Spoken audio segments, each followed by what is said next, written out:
मंदिर जाने के एक नहीं अनेक हैं लाभ। प्रतिदिन पूजा करने से मिलते हैं ये 36 लाभ।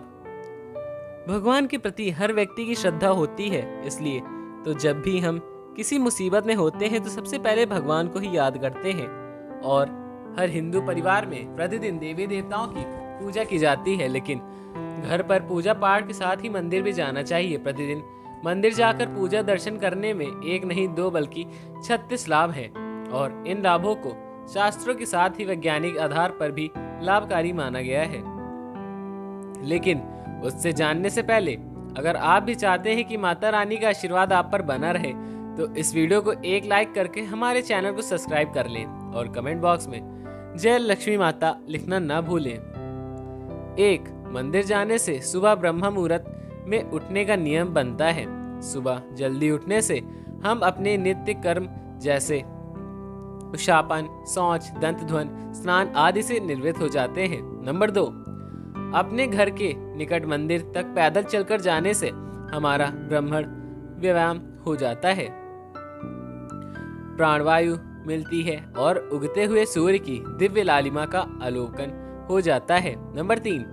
मंदिर की घंटी को 7 सेकंड तक बजाने से और इसकी टंकार पर ध्यान केंद्रित होने से हमारा मन सभी सांसारिक विषमताओं से हटकर प्रभु के चरणों में अर्पित हो जाता है। नंबर 4. मंदिर में भगवान को अर्पित सुगंधित फूलों की खुशबू से स्वास्थ्य लाभ मिलता था तथा उत्साह वर्धन होता है। नंबर 5. मंदिर से अर्पित भिन्न भिन्न फूलों के विविध रंगों से हमारे को सुकून मिल जाता है। नंबर 6.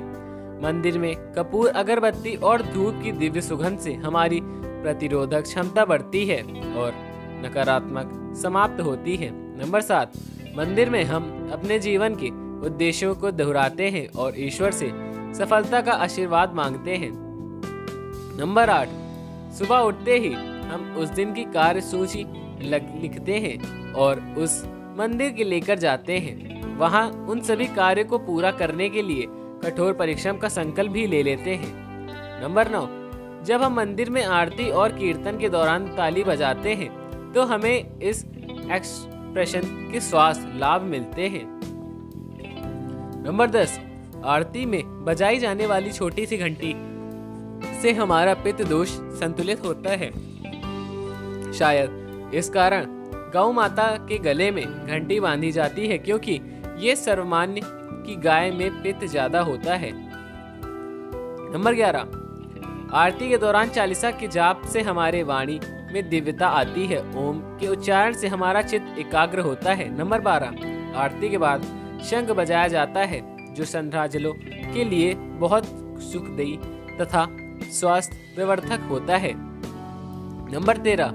आरती के बाद हम भारत माता की, गंगा मैया की जय बोलते हैं, जिससे हमारे देश भक्ति जागृत होती है। नंबर 14.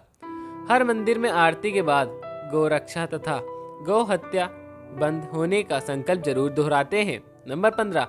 आरती के बाद हम ज्योत पर अपना हाथ घुमाकर अग्नि स्पर्श करते हैं। इससे हमारी कोशिकाओं को दिव्य और उष्णता मिलती है।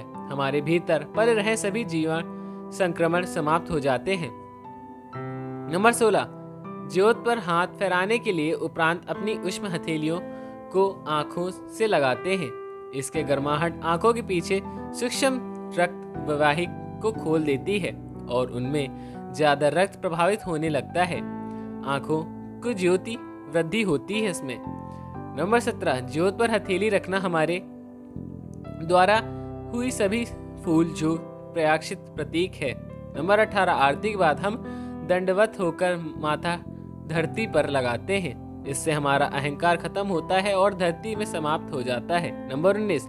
मंदिर में भगवान के दर्शन के बाद हमें तुलसी, चंद्रामृत और प्रसाद मिलता है। चरणामृत एक दिव्य प्रिय प्रसाद है, जिससे गाय के दुग्ध, दही, शहद, मिश्री, गंगा जल और तुलसी से बनाकर विशेष धातु में बर्तन में रखा जाता है। आयुर्वेद के मुताबिक यह चरणामृत हमारे शरीर के तीनों दोषों को संतुलित रखता है। नंबर 20. चरणामृत के साथ दी गई तुलसी बिना हमें चबाए निगल लेते हैं, जिससे हमारे सभी रोग ठीक हो जाते हैं। नंबर 21. मंदिर में पूजा अर्चना के बाद जब हम भगवान की मूर्ति की परिक्रमा करते हैं, इससे पूरे ब्रह्मांड की दैवीय ऊर्जा गर्भ स्थान के शिखर विद्यमान धातु के कलश से प्रभावित होकर ईश्वर की मूर्ति के नीचे दबाई गई धातु पिंड तक की जाती है।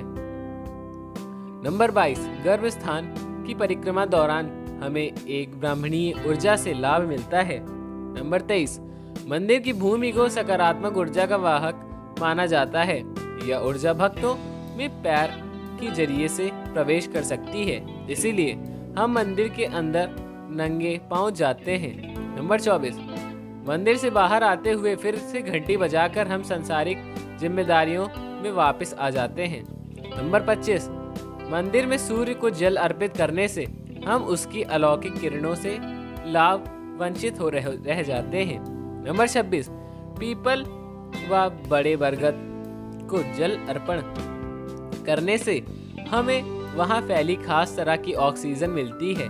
ये सभी एक दिव्य वृक्ष है जो बहुत अधिक मात्रा में प्राणवायु को चारों ओर विसर्जित करता है। इसके पत्ते इतने संवेदनशील हैं कि वे रात्रि में चंद्रमा की किरणों से ऑक्सीजन पैदा कर देते हैं।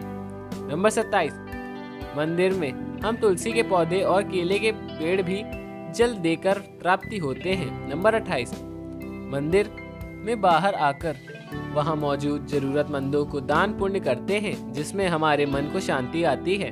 नंबर 29, मंदिर के माध्यम से हम अपनी कमाई का दशम सामाजिक कार्य में लगा देते हैं और समाज में समरसता सौहार्द आता है। नंबर 30, आजकल शहर में घरों में गौ माता रखने का प्रावधान नहीं है, लेकिन हम मंदिर जाकर गौ को ग्रास देकर अपने संस्कारों को जारी रखते हैं।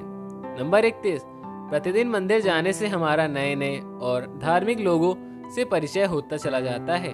नंबर 32, मंदिर जाने से हमारे सामाजिक प्रतिष्ठा भी बढ़ती है। 33, मंदिर जाने से वहाँ के पुरोहित से आशीर्वाद मिलता है और हमें पंचांग आदि जैसी कई जरूरत संस्कृति जानकारी भी मिलती है। नंबर 34, पंचांग के श्रवण या पाठन से हमें अपनी धार्मिक जिम्मेदारियां का पालन करने में मदद मिलती है और हमारा कल्याण होता है।